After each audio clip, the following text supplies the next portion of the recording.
In today's video, I'm going to teach you how to share Evernote with others, ensuring a smooth and collaborative experience. Evernote is a fantastic tool for keeping your notes organized, and sharing them can be incredibly useful when working on team projects or simply wanting to share thoughts with friends or colleagues. So, let's dive into the process of sharing notes, step by step. First, open the note you want to share. This might be a project plan, a brainstorming session, or even just a list of ideas you're keen to get feedback on. Make sure you're in the note so we can proceed to the next step in sharing it effectively. Once your note is open, you'll want to look towards the upper right corner of your screen. You'll see a share button or, depending on your interface, there might be a three-dot menu icon, also known as the kebab menu.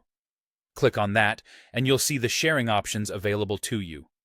After clicking, a dialog box will appear, prompting you to enter the recipient's details. Here, you can input either the name or the email address of the person or people you want to share the note with. It's important to double-check the information you enter here.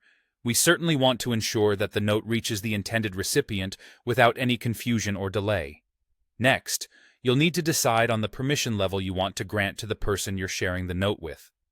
Evernote provides several options, and it's crucial to choose the one that best fits the level of collaboration you're aiming for. If you select full access, the recipient can edit the note and even invite others to view or edit the note as well. This is great for highly collaborative environments where teamwork and input from multiple people are required.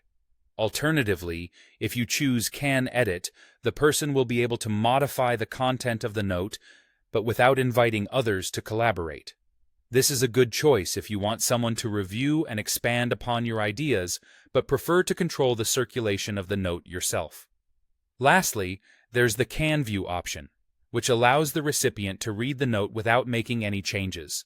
This level is perfect for when you want to share information without the risk of any unintended edits being made. Once you've selected the appropriate permission level for your recipient, you're all set for the final step. Go ahead and click on the Send Invite button. This will send an email invitation to the person, letting them know they now have access to the note you have chosen to share. It's a straightforward process that, when done correctly, enhances collaboration and information sharing with ease. And that's it. You've just learned how to efficiently share notes on Evernote with others. Whether for work or personal use, this simple skill can significantly enhance your productivity and ability to collaborate effectively.